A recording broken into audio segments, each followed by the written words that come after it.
दुनिया का सबसे बड़ा स्कैम कौन सा है पता?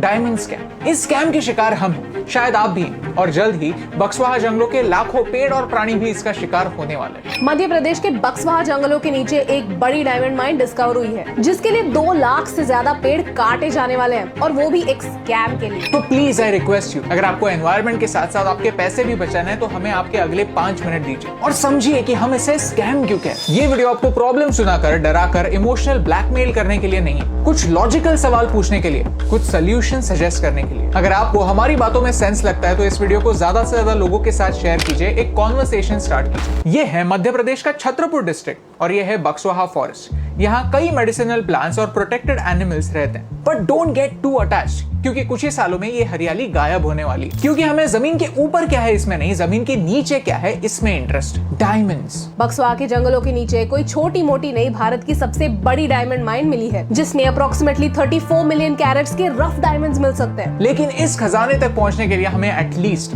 2,15,000 पेड़ों की बलि देनी होगी। प्रॉब्लम सिर्फ ये नहीं कि कुछ पेड़ कटने वाले, ये पूरा एरिया 8,000 से ज्यादा ट्राइबल्स का घर है। ये सदियों से इन जंगलों पर अपने लाइवलीहुड के लिए निर्भर है। तो चलिए सॉल्यूशंस डिस्कस करते हैं। नंबर 1, सरकार ने कहा है कि जो 2 लाख पेड़ कटने वाले उनके बदले 4 से 10 लाख पेड़ लगने भी वाले। लेकिन क्या ये लॉजिक वैलिड है? क्या 50 या 100 साल पुराने पेड़ काट कर छोटे सैपलिंग्स लगाना जायज है? I don't think so. हमारा सोल्यूशन सिंपल है, बात क्या होगा उस पर नहीं, बात क्या हो चुका है इस पर करते हैं। सोचिए, जब आप एक घर से दूसरे घर में मूव करते हैं तो तभी मूव करते हैं जब नया घर रेडी हो, राइट? तो ये सेम लॉजिक यहाँ पर क्यों नहीं? आई मीन डायमंड्स कहाँ भागे जा रहे हैं? क्यों ना पहले पेड़ लगाए जाए, एक फॉरेस्ट तैयार किया जाए, एक इकोसिस्टम बनाया जाए, फिर वहाँ उंगली दिखाकर हम कह सकते हैं कि देखिए हमने कुछ किया है। उन पेड़ों को थोड़ा बड़ा होने देते हैं, थोड़ा रुकने से डायमंड्स की वैल्यू कम बिल्कुल नहीं होगी। नंबर 2, ये फैक्ट बार बार निग्लेक्ट हो जाता है कि इस एरिया में माइनिंग का कॉन्ट्रैक्ट 2006 में ऑस्ट्रेलिया की रियो टिंटो कंपनी को मिला था। उस कंपनी ने $90 मिलियन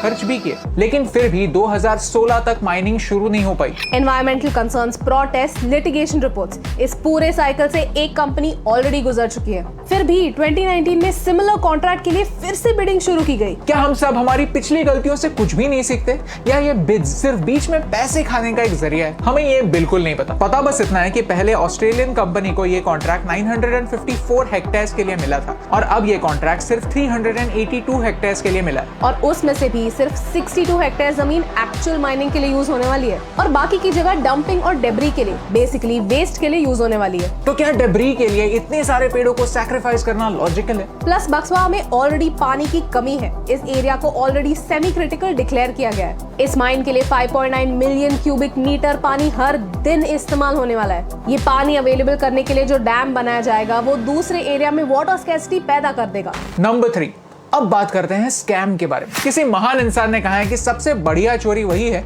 जहां किसी को पता भी ना चले कि चोरी हुई है। डायमंड्स एक ऐसी ही चोरी है, एक स्कैम है। Diamonds are intrinsically worthless. ये हम नहीं, डिबियस कॉर्पोरेशन के सीईओ निकी ओपेनहाइमर ने कहा है। डिबियस कॉर्पोरेशन साल 2000 तक एक डायमंड मोनोपोली थी। दुनिया के ऑलमोस्ट 80% से ज्यादा माइंस उनके थे। जब डायमंड्स के प्राइसेस गिरने लगते थे तब ये लोग आर्टिफिशियली सप्लाई रोक देते थे और प्राइसेस बढ़ने का इंतजार करते थे। इनफैक्ट एक डायमंड रिंग देकर प्रपोज करना किसी भी कल्चर का हिस्सा नहीं था। एडवर्टाइजिंग, फिल्म्स, यहाँ तक कि हाई स्कूल में लेक्चर्स के थ्रू लोगों को कन्विंस किया गया कि प्यार का इजहार सिर्फ और सिर्फ डायमंड रिंग देकर ही हो सकता है, क्योंकि डायमंड इज फॉरएवर। और जो मर्द अपने 2 महीने की सैलरी खर्च करके अपनी होने वाली वाइफ को एक डायमंड रिंग नहीं दे सकता, वो कभी उसे खुश रख ही नहीं सकता। ये सिंपल आइडिया वेस्टर्न कल्चर में फिल्मों को स्पॉन्सर कर करके इनडायरेक्टली हमारे दिमाग में भर दिया गया। 1967 में जापान में सिर्फ 5% लोग वेडिंग रिंग देकर प्रपोज करते थे। सिर्फ 10 सालों के लिए डिबियर्स ने जापान में इसी तरह लोगों को ब्रेन वॉश करना शुरू किया।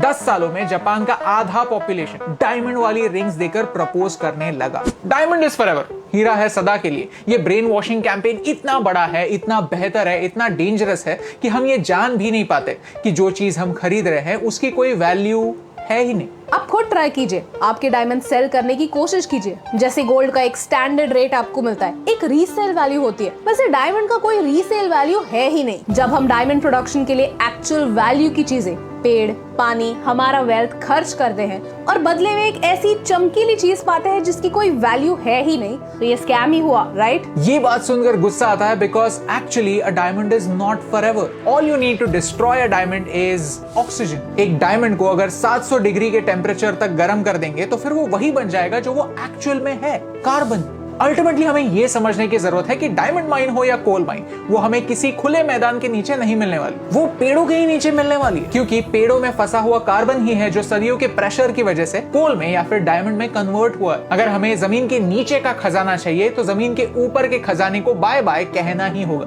ये फैक्ट तब तक नहीं बदलेगी जब तक हम नहीं बदलते, जब तक हम ये नहीं समझते कि एक्चुअल खजाना कौन सा है। As a sign of protest I'm going to stop wearing this engagement ring. I love this ring क्योंकि ये रिंग मुझे रिमाइंड करती है कि मैंने और नियति ने कितनी फाइट मारकर शादी की थी। लेकिन ये रिंग सिर्फ एक रिमाइंडर है, एक प्रूफ नहीं। तो इस रिंग के होने से या ना होने से मेरी न्यू के लिए जो फीलिंग्स है उनमें क्या फर्क पड़ता है? No, we are not asking you to boycott diamonds. आपका पैसा है, आप डिसाइड कीजिए आपको कैसे और कहां खर्च करना है। क्योंकि ये सच है कि इस प्रोजेक्ट से जॉब्स जनरेट होने वाले हैं। ये सच है कि इस प्रोजेक्ट से स्टेट गवर्नमेंट को 1500 करोड़ हर साल रेवेन्यू मिलने वाला है। हमारी इकोनॉमी आज सफर कर रही है और ऐसे प्रोजेक्ट्स इकोनॉमी को स्टेबलाइज करने में मदद करते हैं। ये आर्ग्यूमेंट का दूसरा साइड है और इसे हम इग्नोर नहीं कर सकते। प्रॉब्लम बस इतना है कि इस पूरे प्रोजेक्ट का सबसे ज्यादा इम्पैक्ट लोकल्स पर होने वाला है, एनवायरमेंट पर होने वाला है, पेड़ों पर होने वाला है, और इसका सबसे ज्यादा फायदा किसी और को ही होने वाला है। और ये हमें पर्सनली सही नहीं लगता। The only purpose of this video is to make you understand कि डायमंड्स की डिमांड सिर्फ इसलिए है क्योंकि हम सोचते हैं कि इसकी वैल्यू उन पेड़ों से ज्यादा है